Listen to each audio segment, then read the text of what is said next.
time. Yes. And you have given the significant contribution in the antenna community, and that is remarkable.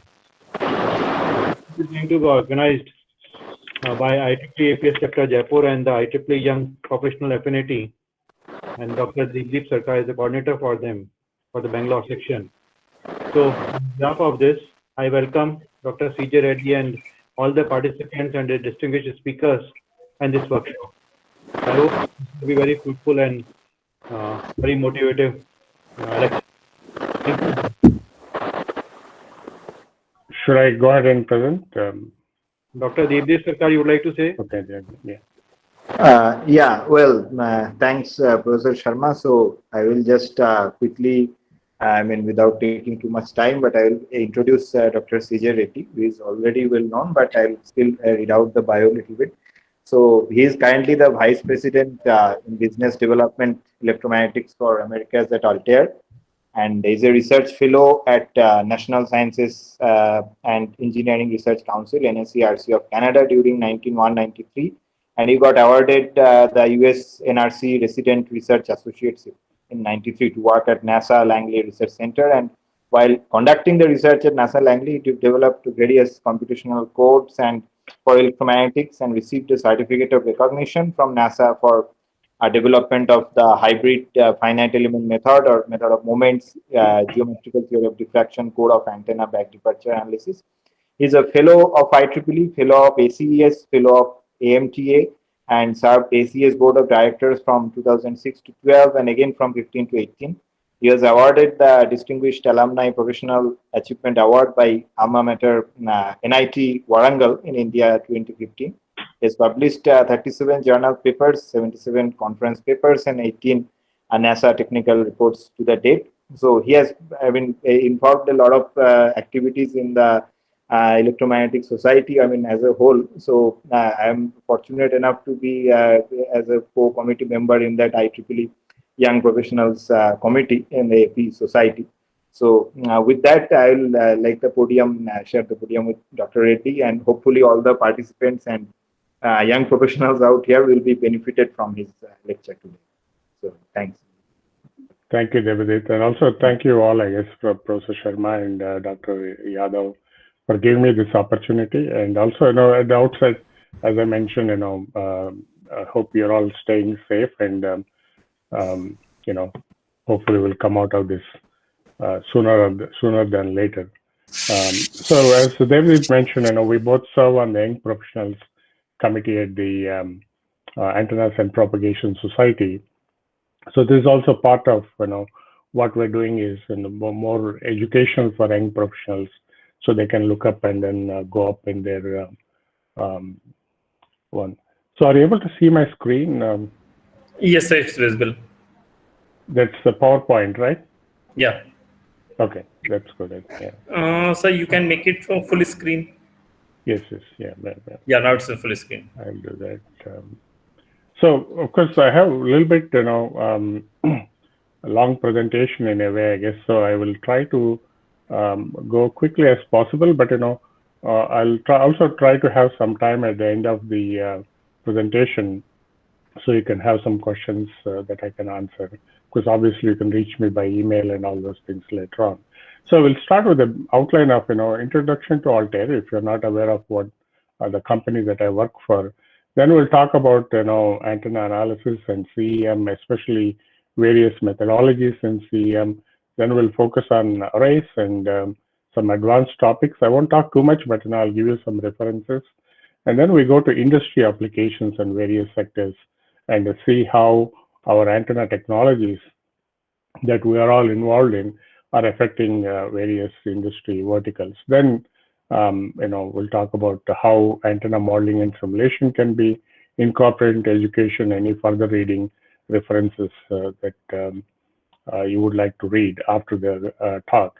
So just about Altair. Altair started in 1985 as a small company, actually with 3 people, now grown to 86 offices in 25 countries. It's a great success story, though it took 35 years. We're still growing.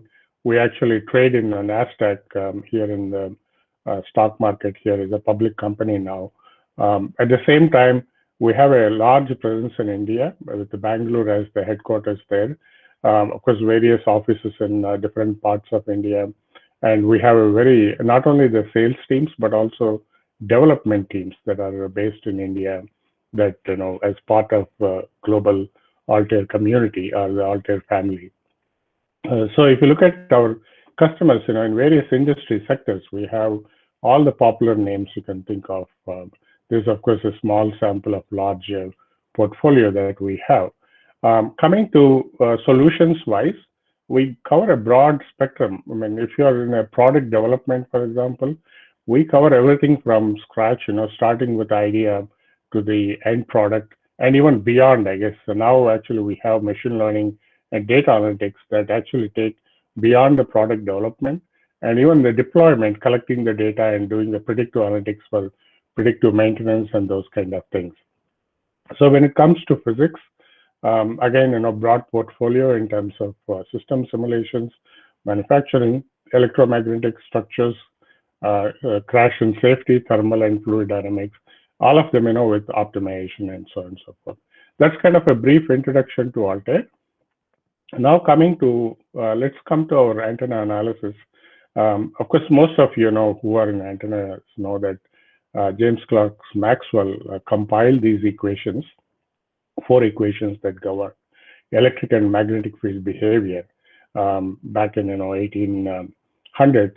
Of course, that's also hailed as second great unification physics because that has evolved into various revolutionary communication technologies that we're all enjoying today. So after that, Marconi has conducted an experiment where he sent out a signal almost more than 120 years ago from England to Canada, and then successfully transmit the signal around 3,500 kilometers of distance. One unique thing is Marconi is very entrepreneurial. He started a company called Marconi's Wireless Telegraph Company of Canada. In almost 2 years after he did his experiment, it is still in business. I think you probably, some of you already know, under the name of CMC Electronics, Canadian Marconi Company, and of course they shortened it to CMC. They do a lot of work in avionics and other kind of things. So it's gratifying to see such a evolution from 1900s to now, even in 2021, they are thriving in this business. So at the same time, in India, we have to be proud of Sir Jagdish Chandra Bose, who conducted, 1984, a demonstration of ringing a bell with generating millimeter waves with a gunpowder spark. And of course, at that time, he wrote that the invisible light can also be passed through the brick walls, the buildings. Therefore, messages can be transmitted by means of it without the mediation of wires. That's so sure. That's so true nowadays, right? We're all freely communicating wherever we are, whenever it is possible with our cell phones and other kind of things. So, of course, this was recognized in 2012. It was a bit late, but finally it was done by IEEE milestone in electrical and computer engineering. There's more details in this link that you can read about it. So from those early beginnings, when these small experiments were being done more than 100 plus years ago, now you can see that antennas are everywhere. You can aerospace, automotive, defense, energy, consumer electronics, communication, wherever you can think of. Of course, now with everything becoming connected, there is no place where antennas are not available. I guess wherever you go, there is an antenna somewhere in your surroundings. So we'll talk a little bit about these industries when we go to that section of my presentation. So to analyze antennas, you have to solve Maxwell's equations. That is, with electric and magnetic fields as well as electric and magnetic currents. Of course, solving the Maxwell's equations with the vector potential A and the Green's function G. And of course, if you write electric field in terms of vector potential and Green's function, of course, converting a vector potential with a Green's function, you'll come with an expression like this. But if you want to solve these differential equations, you have to apply the boundary conditions at the interface of any boundary. For example, if it's a dielectric or PEC or the conducting surface, two boundary conditions we have. One is the electric field, that is the total electric field is zero or continuous across an interface like this one, but zero on a conducting surface or a PEC surface. Which takes H field, it is discontinuous across any interface by the current that flows at the interface. So these boundary conditions need to be implemented or considered when you are solving these Maxwell's equations. What that means is that if you take a small dipole like this one, which is a straight line, you can actually write the vector potential in a very simple fashion, where the current here integrate over the contour. Of course, this is a very straight line, so there's not much problem in integrating. And if the length is very, very small, you can consider that the current is constant on this wire, that is less than lambda by 10 or 50. You can very nicely compute the vector potential by hand. Of course, if it gets a little bit longer, then we can assume that the current is varying linearly.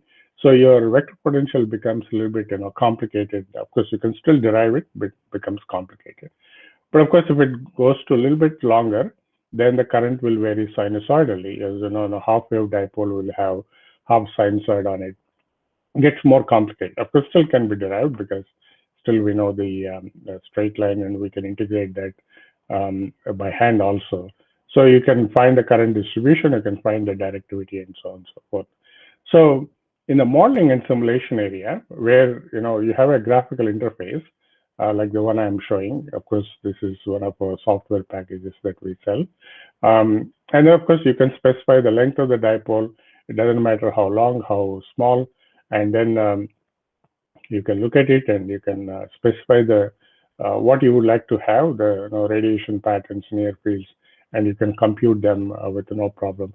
So here, we're not using any mathematical derivations by ourselves. The software internally is doing those calculations for us. Of course, we can also get with the current distribution there. One advantage of this modeling simulations, because they implement these Maxwell's equations as a computing engine, you can also include the surrounding environment. For example, you have a dipole, but then you have a cylinder next to it. How would the radiation pattern change? Then you have a sphere. Then you have dielectric sphere. Doesn't matter, whatever you have, the software can compute.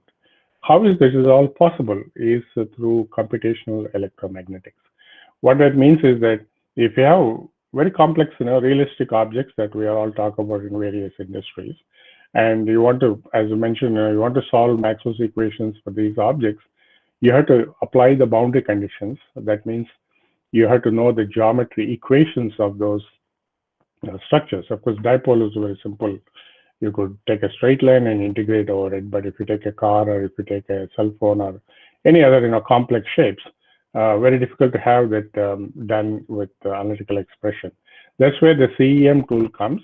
Of course, there's no magic here. CEM tool also solves the Maxwell's equations. The way they solve it, the Maxwell's equations, is instead of solving the whole geometry as a whole, they split the geometry into small parts.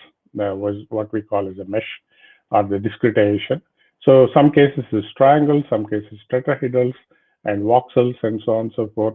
And in those small segments are the what we call subdomains in computational electromagnetics. Maxwell's equations can be solved easily because we know the geometry of that small part, like a triangle or a tetrahedral, and so on and so forth. Once you do that in each part, then you combine all of them, and then you can have the currents, near fields, and so on and so forth. So again, though we're using a CEM tool, it does the Maxwell's equations, solves the Maxwell's equations internally. Again, there's no magic here. Somebody has to solve the Maxwell's equation in one way or the other. So as an example, you can take an aircraft of like this one, for example. There is a blade antenna on the top. If we like to simulate that at let's say VHF band, we can take the CAD model of the aircraft, and you have the dipole on the top, and then you can discretize it. This is how CEM tools solve the Maxwell's equations by applying the boundary conditions into these small triangles individually, and then add them up to get the currents on the aircraft, for example. And then, of course, you can also compute the radiation patterns. Because once you are able to do this, because we're not analytically solving for each geometry, now you can take a car, for example, with a shark fin on the top for LTE communications. Same thing here. You make the CAD model of the car, you discretize it, and you can compute the currents and you can compute the radiation patterns. Of course, you can also do the same thing for the ships, with even with the seawater, for example, and same process. So obviously, with this one, you can go and solve any problem you like. And of course, the radiation pattern here. So in this respect, as Altair offers solutions called Alterfico, which is a product that we sell. Actually, I am associated with this product since 2002 when we started the business here in the US. Of course, Altair acquired us in 2014. That's when I transferred to Altair as a VP of Business Development for electromagnetics. We also have a propagation software, which they both work in hand. So you have the very detailed geometry information, and you compute the radiation patterns, and you take the radiation pattern and use that in a broader scenario like city and rural areas and indoors and those kind of things. We'll also show some examples of these things when we talk about industries, how these two products can play a role in that scenario. Of course, you can learn more about it at our website. So in terms of product development, where these things fit in is you have antenna design. You can do that with a blade antenna, for example, and its radiation pattern, which looks nice, and then infinite ground plane. And you place it on a helicopter, for example. I'm just showing you as an example on the back of the helicopter. Now you have radiation pattern, which is obviously different from what you have just with the blade antenna itself. So it shows the importance of simulations, because where you place this blade antenna decides how the radiation pattern is going to look like and whether it's going to be good for your communication system or not. Or even if it is not, you can take this into account in your system design when you do the complete, communication budget, link budget, and those kind of things. Because then you can take that into our propagation software and then do for example, a virtual flight test in a city environment type of thing, or in a rural area, and so on and so forth. Same thing if you come to consumer products, you can do the analysis of the antenna on a mobile device as well as the base station, and then use this base station as a source in the city environment and compute the power distribution because of the propagation, as well as when you have the mobile device, the connectivity, and so on and so forth. Also, if you have a router, you can place it in indoor and then compute the Wi-Fi access points and optimize, how many Wi-Fi access points you would like to have. Obviously, you have too many of them, you'll get a good reception, but that will cost more. But if you have too little, that will have problems in connectivity and so on and so forth there. So now, how all these things are possible with the different CEM solver technologies. So let's go take a deep dive into those things. So you can divide the solver technologies into two different kinds. So one is a full wave solution. So in the full wave solution, you have all the names like method moments, adaptive cross approximation, MLFMM, FEM, FTTD. So what these things are now, they solve Maxwell's equations accurately, and they provide very reliable results, provided you have a good CAD model and a good mesh. And so that's the key, I guess. Good CAD model means CAD model that represents your actual physical structure, and also the mesh that can represent the currents and fields accurately when you compute them with a numerical method. Then comes asymptotic solutions, which are also, they also solve Maxwell's equations, but with approximate assumptions and appropriate assumptions and approximations. So they also provide accurate answers, provided you meet those assumptions that were made when solving those Maxwell's equations. So these are the methods that fall under asymptotic solutions: physical optics, large element physical optics, ray launching geometrical optics, also known as shooting and bouncing ray and UTD, uniform theory of diffraction. But of course, we can get benefit of both sides of the solutions by hybridizing them. That is, you combine different techniques into one problem. Where, let's say in this case, hybrid method moments and physical optics, you can apply method moments to, let's say, a very complex antenna structure on a large, electrically large structure like an aircraft or a ship, and apply physical optics to the ship or the aircraft or other large structures. Same thing with the different methodologies here. So that kind of brings the best of the both worlds into our solving various problems we have. And so this is kind of pictorially shows how these methods can work for various classes of problems that we have, because you cannot apply every one method for every problem, because the computer resources, for example, FEM, FTTD, they're very good for highly inhomogeneous structures. So they're good for antenna analysis and other things.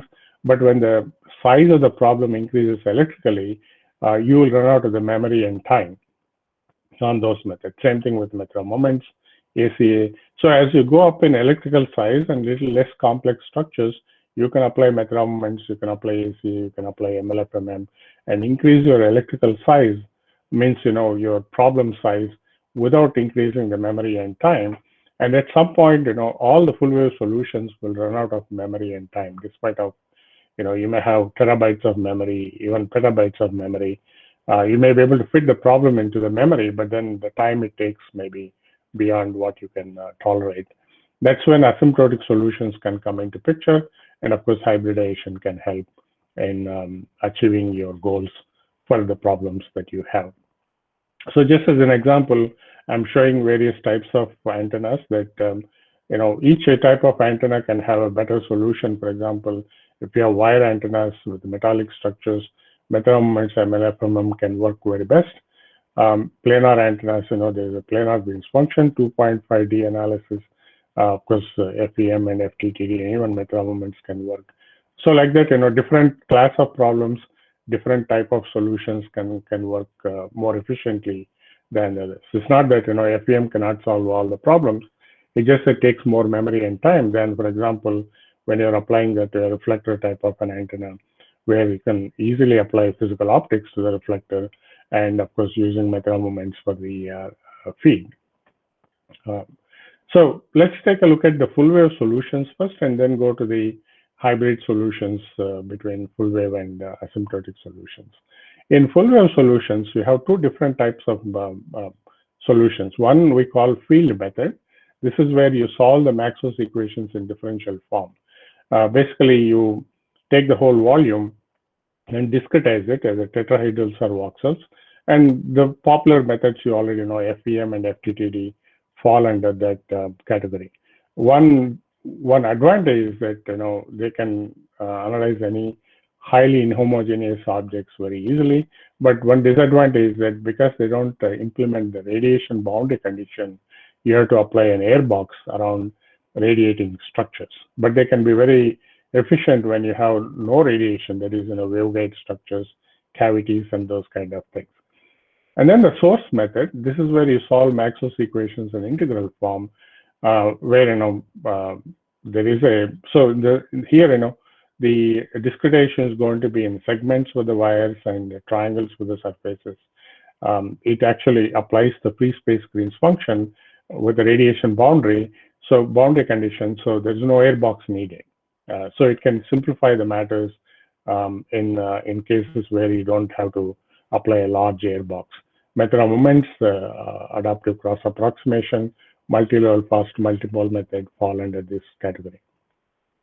So briefly, we'll take a look at these methods. First, the method of moments.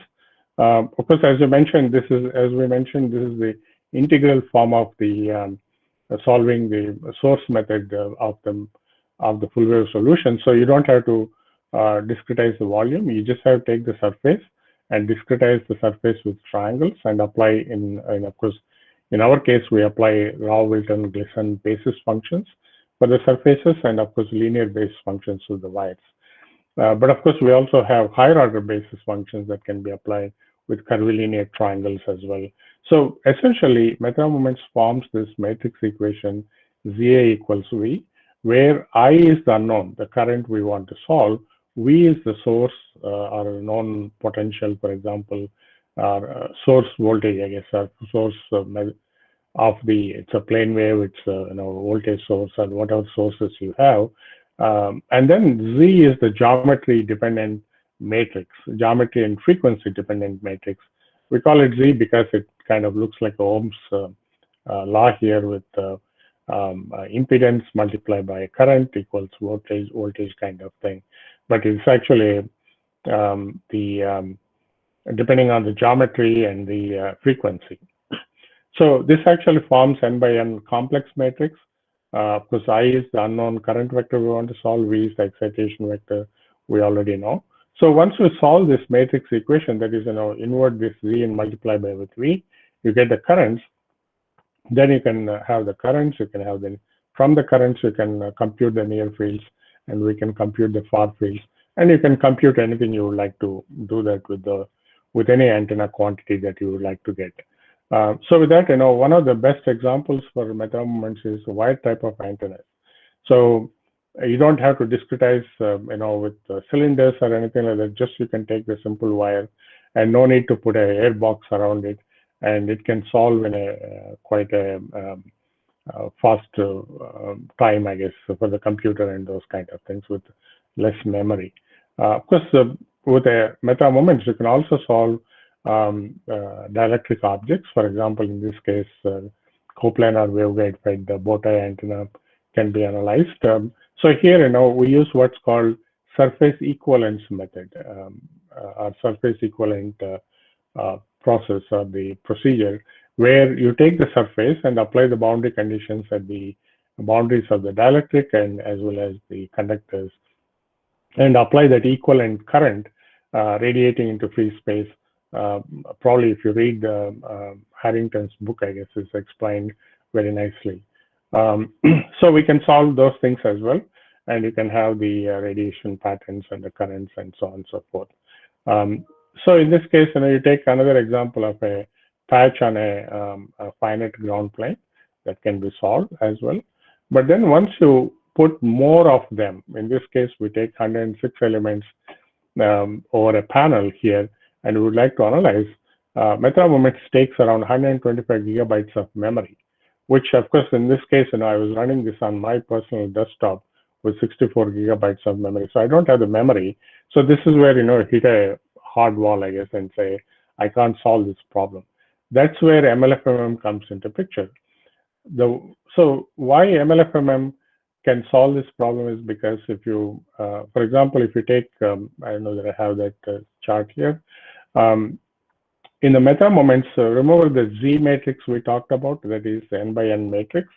That matrix, to solve that matrix, that is invert that matrix and compute the inversion of the matrix, takes order of n cubed operations. What that means is that if you solve this problem, for example, at frequency 1, at 1 gigahertz, and you want to double the frequency, your unknowns becomes 4 times the unknowns. Those 4 times unknowns means it will take 64 times to compute the inversion. Same thing with the memory, n squared, that is n by n, so 16 times. So if it had at 1 gigahertz, you had 1 hour time, it will take 64 hours to solve that at 2 gigahertz. If you had 1 gigabyte memory that is taken at 1 gigahertz, it will take 16 gigabytes, and so on and so forth. But you only increase the memory, the complexity by 4 times. So with this scaling, very soon you'll run into memory limitations as well as time limitations. How far you want, how long you would like to wait. That's where MLFM comes into picture and can solve this in a very linear fashion compared to n cubed and n square type of scaling. So now with that application of MLFM for the same problem, I am able to solve this problem with 11 gigabytes of memory in 10 minutes. That means what I was not able to do that with method moments, I can now do that with MLFMM. Not only that, I can actually put this on a satellite. This is actually a satellite antenna for GNSS application. So you can put the whole array here, and of course you can put other arrays as well on the other panels. Still, I'm able to solve this with 11 gigabytes in 47 minutes. MLFM actually gets more efficient as a electrically structure increases in electrical size. So other applications could be, we can do the complete reflector antenna analysis, saying the size of the reflector antenna here with the memory that MLFM requires, which is not possible with regular method moment. So you can have many more examples like that.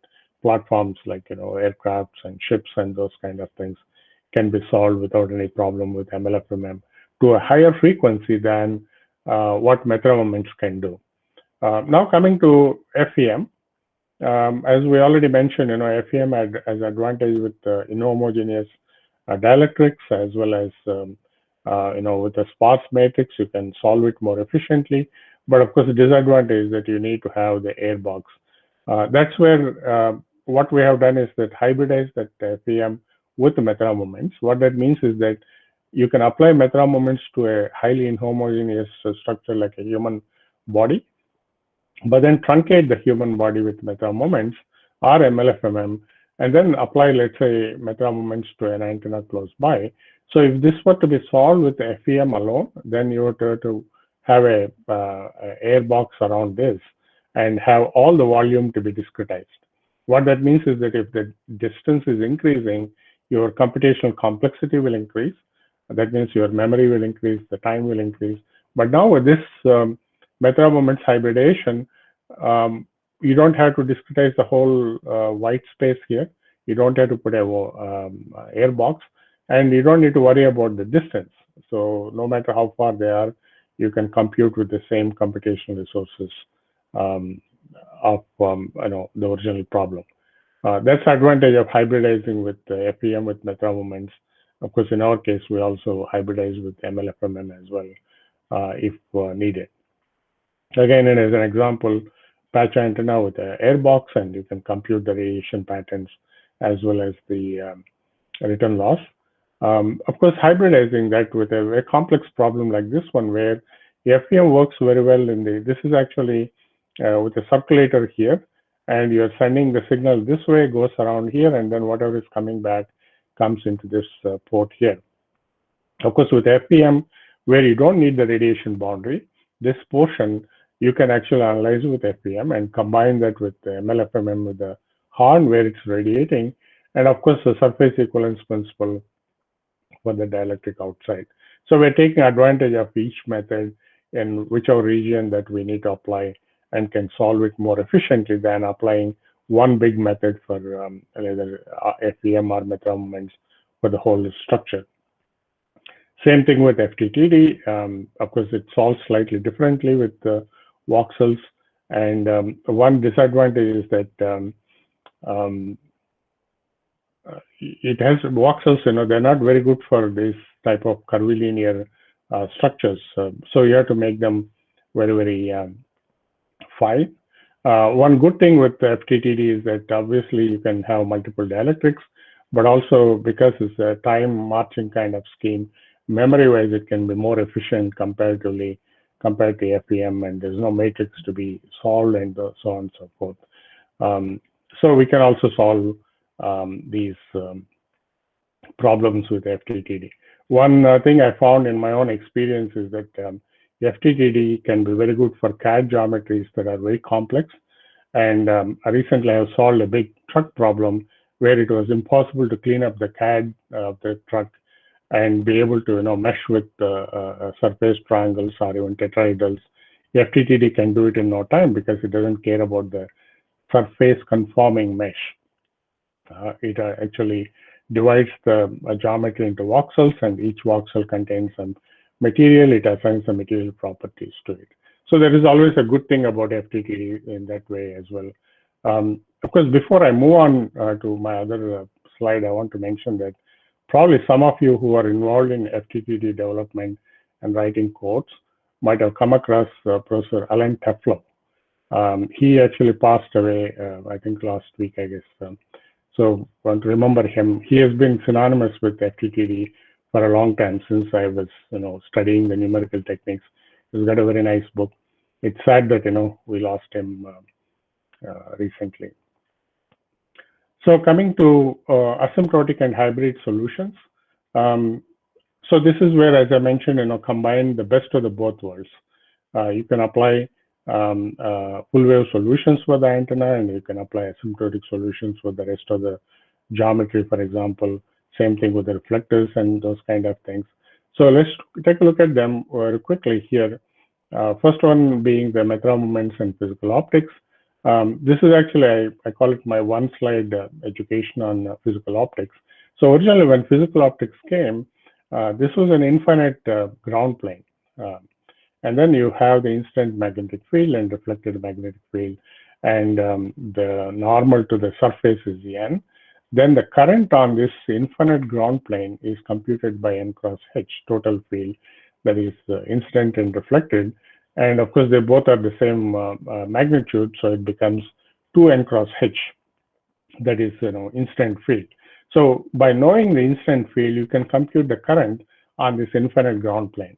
Of course, this is an actual solution for Maxwell's equations, but then we don't have an infinite ground plane, and we don't need to solve an infinite ground plane.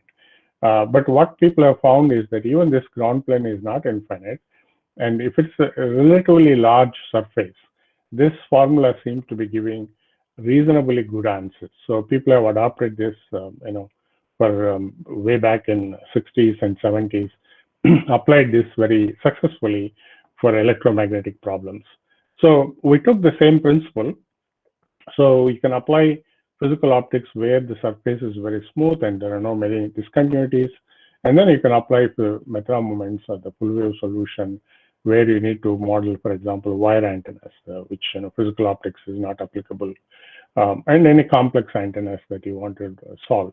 Then you can apply this boundary condition, that is electric field due to the Method moments currents, electric field due to the asymptotic method, like physical optics. And of course, if you add this to instant field, total electric field becomes 0 on this conducting surface. By solving this, you can actually take the coupling into account between these two methodologies as well. So as an example, you take, this is a very nice example of a physical optics Method moments hybridization where the reflector is electrically large and also very smooth, almost So whenever you apply physical optics to any surface, you have to think about this slide here. So where physical optics came from. So as long as it kind of emulates that kind of scenario, for example, in this case, it's not, of course, flat ground plane or a flat infinite ground plane, but it's a smooth enough and it's not a too, complex structure. You can easily apply physical optics to that structure. You can see that if you apply that to this with the combination, Method moments and physical optics is a red line here, and MLFM is the blue line. They kind of agree quite well. And of course, advantage would be, though I don't have the numbers here, you would save a lot of time and memory. So if you want a quick solution and less memory, you can apply Method moments and physical optics. Obviously, you have the memory and time. I would recommend going with MLFMM. Only when you don't have the time and memory, then you can go with the hybrid method. Similarly, an example of a ship on a seawater, you can apply, let's say, Method moments, this bicone, monocone antenna on the ship, but the rest of the ship and the sea surface, you can apply Method moments. You can solve that with, physical optics, and you can solve that with 33 gigabytes in 1.1 hours of the time. So we go a little bit further with the physical optics, so what we call large element physical optics. That is, the size of this triangle can be 2 wavelengths and 3 wavelengths or several wavelengths by actually applying the phase term to the basis function. This is like the raw Wilton Glisson basis function that we talked about. And applying the phase term, you can actually extend that to larger triangles.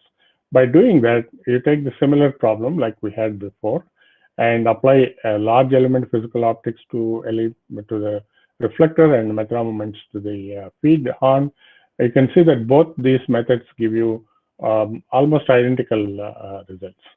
And now we come to the ship problem.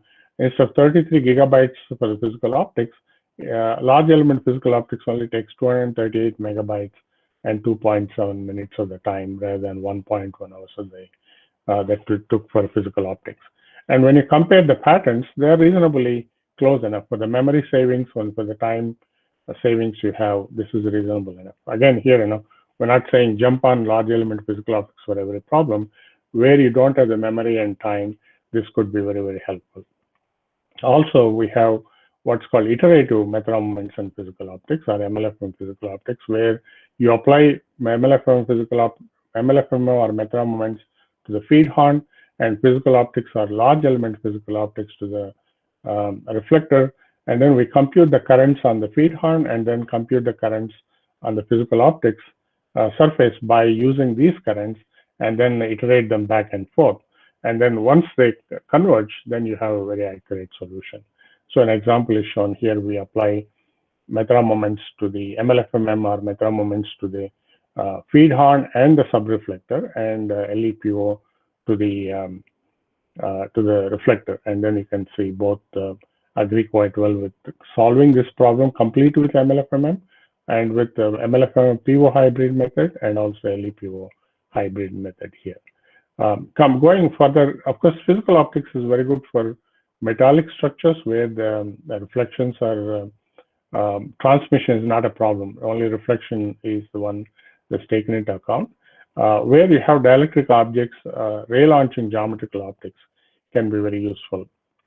Of course, this is also called shooting and bouncing ray method, where in this case, you have a source here and you have a dielectric, and the source generates the rays, and each point where the ray hits, you generate an equivalent source that will again radiate into the dielectric, and so on and so forth.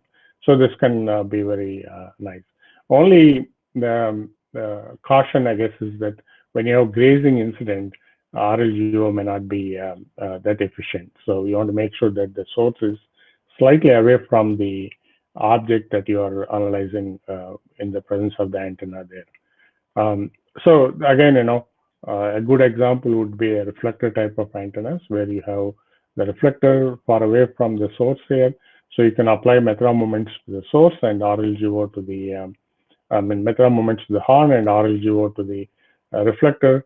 And of course, in software, you can also what we call domain decomposition of the problem by taking the reflector separately, by taking the horn separately, and then computing the radiation pattern, and then using the radiation pattern as a source for your reflector with RLGO.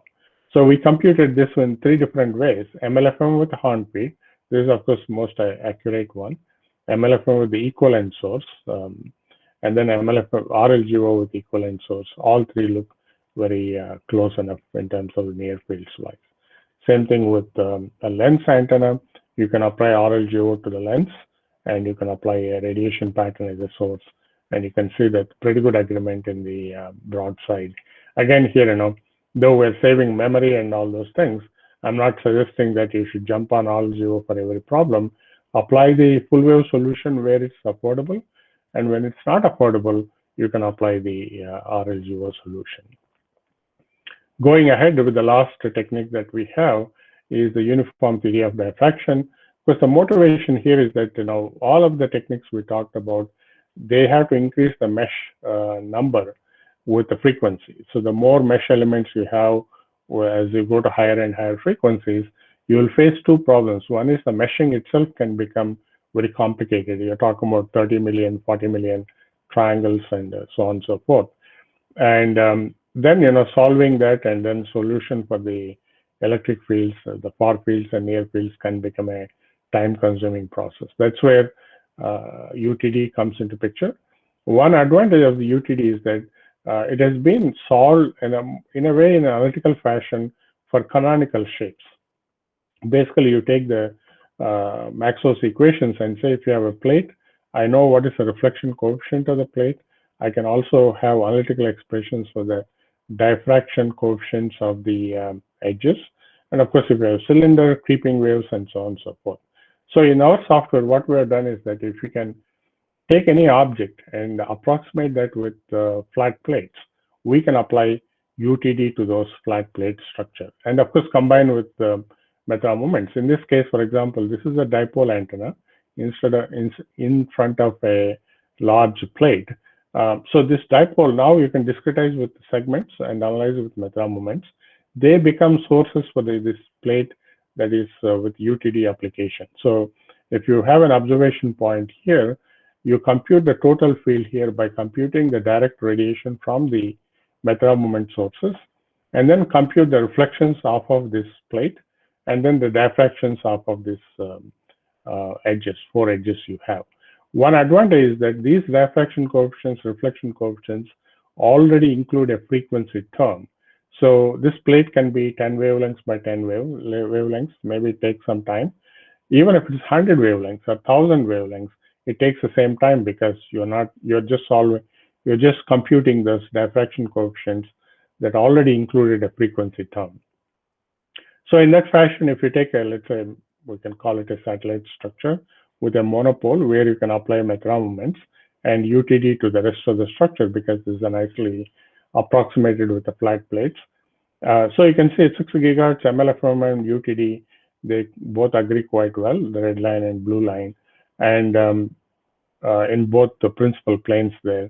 And then you come to the 15 gigahertz. Of course, MLFM goes out of memory there, and the UTD still takes 1 megabyte of memory, whereas even in 6 gigahertz, MLFM took 14 gigabytes, UTD take 1 megabyte. And at 15 gigahertz also it takes 1 megabyte. If you take a look at the time, probably do the same thing with the time as well. Now coming to that's about all the different methodologies and numerical methods that can be useful for antenna analysis. Coming to antenna arrays, of course, one method that can be used is periodic boundary conditions. That is, you have one element and you put a boundary condition on this plane and the other plane, saying that this boundary condition kind of emulates that this element is duplicated infinite times with a certain spacing in both ways. So you're actually emulating or simulating an infinite array by using these periodic boundary conditions. But because you can compute the element pattern, you can also specify the scan angle or the number of elements you would like to see, so that you can take the element pattern and multiply with the array factor and can get the finite array radiation patterns and so on and so forth, and also even the scanning performance as well. Then the other method we have is what's called domain Green's function method. So slightly, this is different from periodic boundary conditions.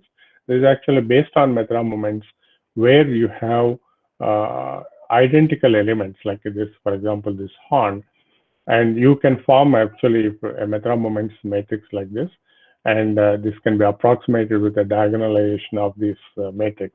So more details are available in this paper if you're interested. It's published in 2014. And so these elements can be anywhere. They need not be periodic. They need not be, the same plane. And this method can solve those problems very efficiently by applying this domain Green's function method. For example, it can be linear array like this. It can be even a cylindrical array or, custom array. You can place them anywhere you would like to place. So it can solve with less memory and time than you would have to solve all of them together. Coming to the advanced topics, one of the hot topics nowadays is CMA, characteristic mode analysis. One advantage of CMA is that you can understand the structure, the electromagnetic behavior of the structure without having to excite it. Meaning, normally, when you do the antenna optimization, you excite the antenna, you change the geometry, shape, and so on and so forth. Whereas in the CMA, without exciting, you can find out what the structure can do in terms of electromagnetic modes and electromagnetic radiations and so on and so forth. So by looking at so basically it is providing you insights into the physics of the structure, so that you as an engineer can do a better antenna design So what we call it now, putting physics back into simulations. So these are not blind simulations you don't have to do. You may have to understand the structure a little bit better by looking at the modes the structure can support, and then design an antenna based on the mode behavior the structure can support. So we published a nice paper in Antennas Propagation magazine in 2015. I recommend you all read that paper to understand this methodology better. Because there's a lot of activity going on nowadays. So attend those events as well on CMA, so you can have a better appreciation of the method. And of course, it lets you do a better designs for your antennas. Then other topic that's very current and very popular is machine learning for antenna design. Of course, one thing we have to understand is that machine learning has been around for a while. It is becoming popular nowadays. Basically, what we're doing here is that you take the data and apply the data to optimize your antenna design. Or in a simple fashion, I guess, if you want to think about it as a curve fitting, right? You have a few points and you would like to create an equation that fits that curve with those few points. It could be a polynomial expression, it could be a rational polynomial expression, whatever it is, I guess. So that expression is called the machine learning model. That actually taking these few points, and now we have an expression that can emulate the complete curve.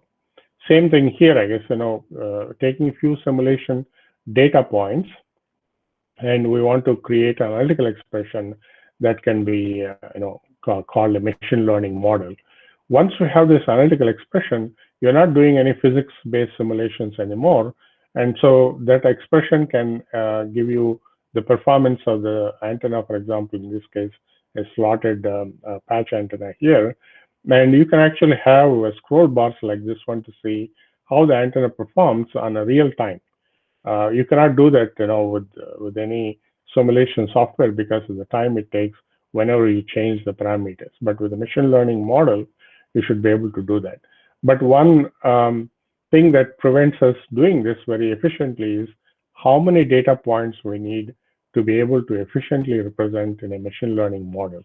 That's where we have a product called HyperStudy, which provides what is called design of experiments or design exploration, where it on its own, it takes a look at the model that you have with a number of parameters and lets you, and it itself decides how many points we need, how many simulations we need, data points we need for the machine learning algorithm to be accurate enough to create a machine learning model here. And then, of course, once you have this analytical expression, you can very easily do optimization. You can do the genetic algorithm. It does in a few seconds because now you're not solving this physics-based model for every iteration. You're only using the analytical model for the iterations.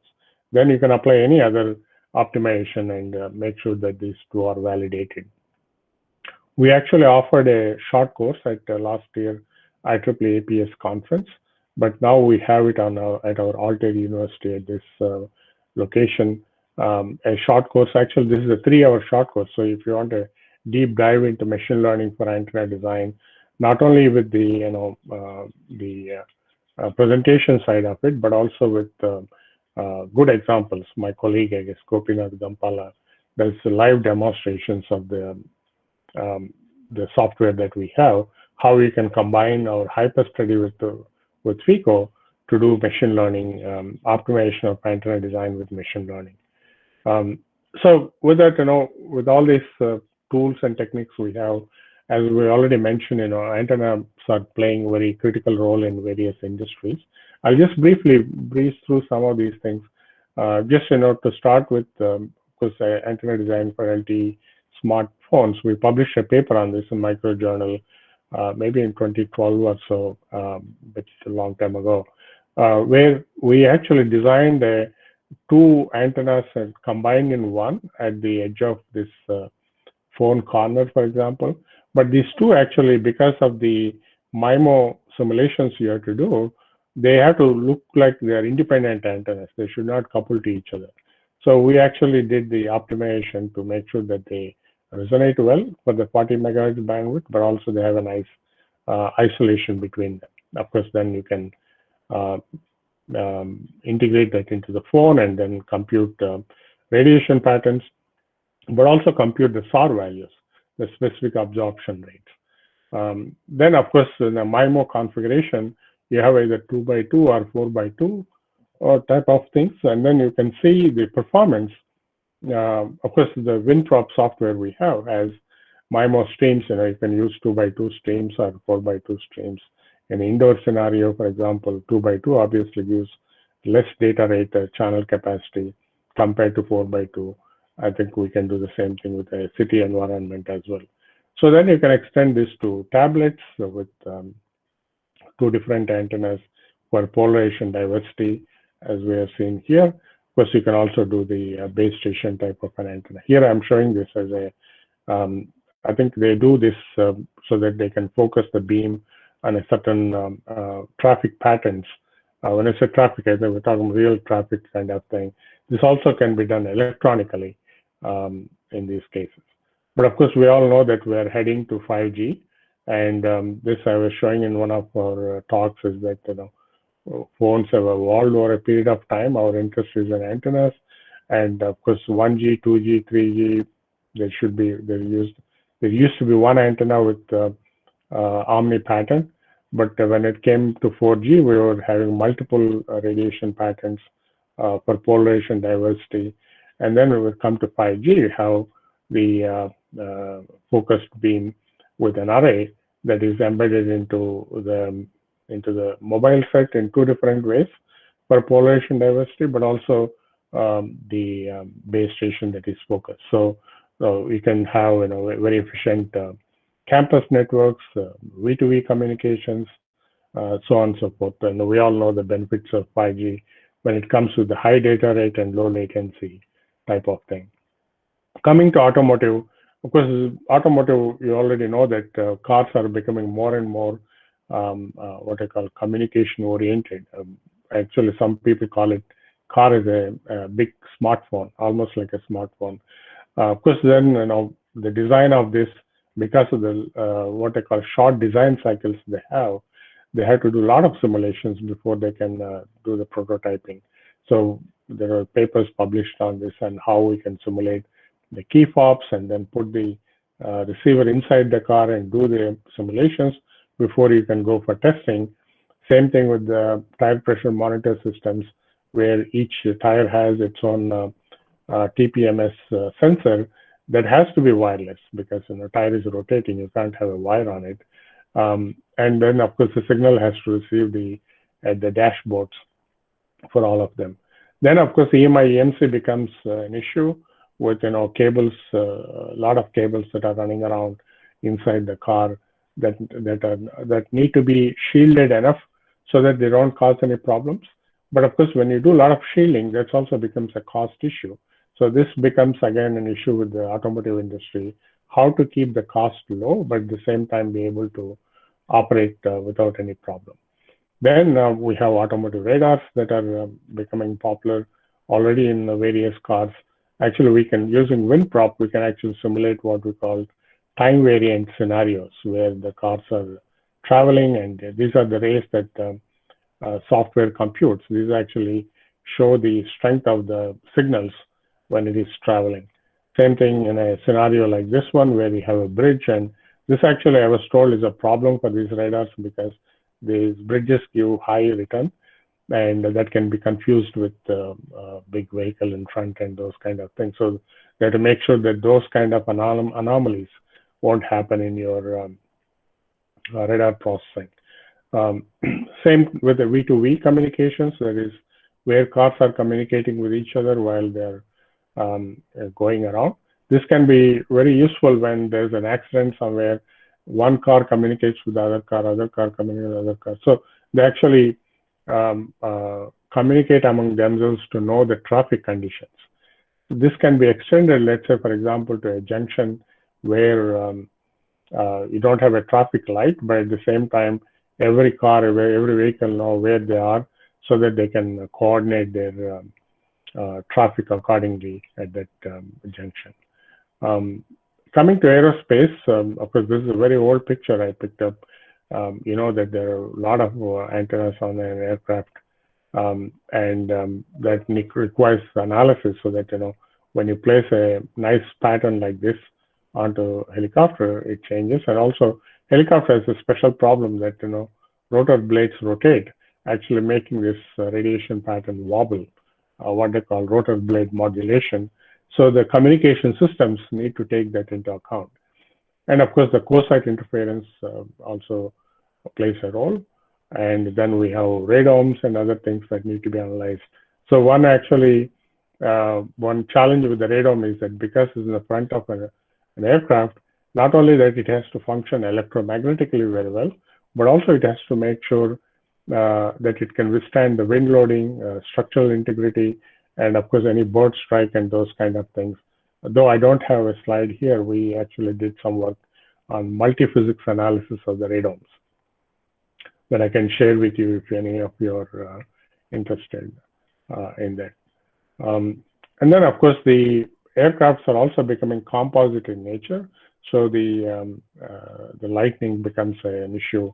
Of course, not only for the sake of structural integrity of the aircraft, but also the electronics inside. So if you have cables that are inside the aircraft, for example, because of the lightning, without shielding, you can see the current that is induced into those cables. This is called indirect effects of the lightning. And with shielding, of course, you can. So this actually simulations can help you, how much shielding you need to have so that when lightning occurs, you can protect your electronic equipment in the aircraft. We actually have a nice success story with NASA Langley here, where they developed a sensor for the lightning damage detection. This is actually like small spirals that resonate at a certain frequency. So when the damage occurs, the frequency shifts. So you know that there is a damage at the surface that may not be visually apparent.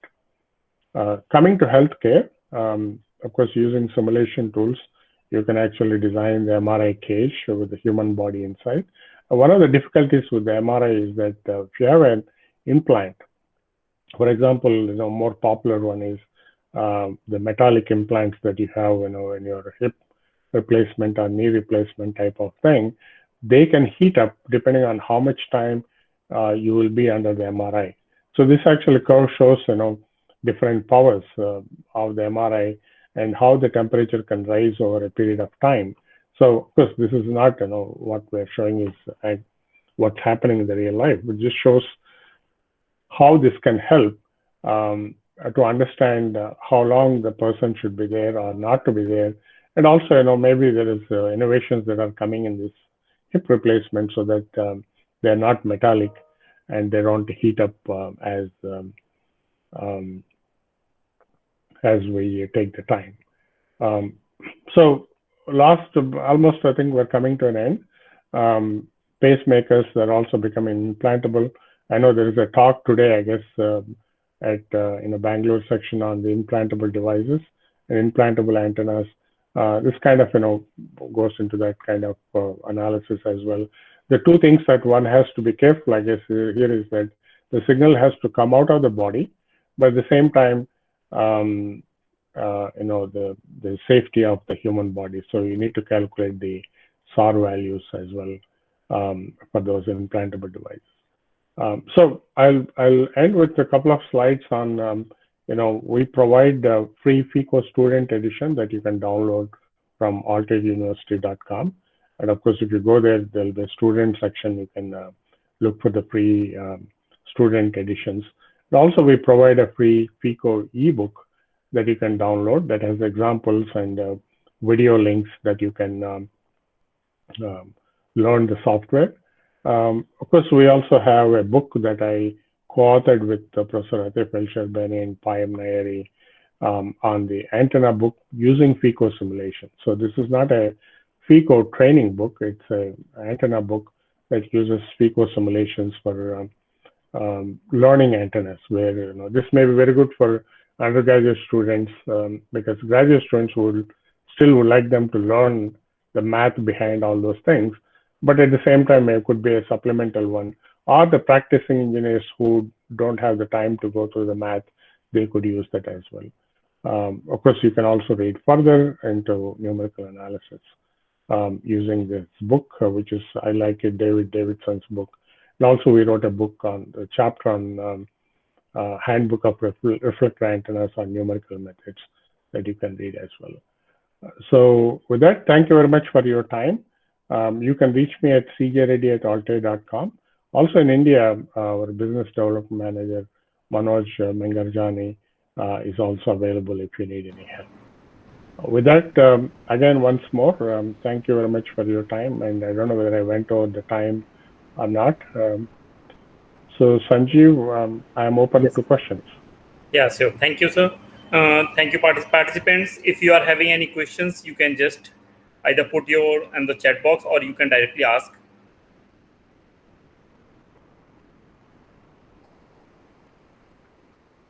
I see a question here. It says, please give some more information related to ML on antennas.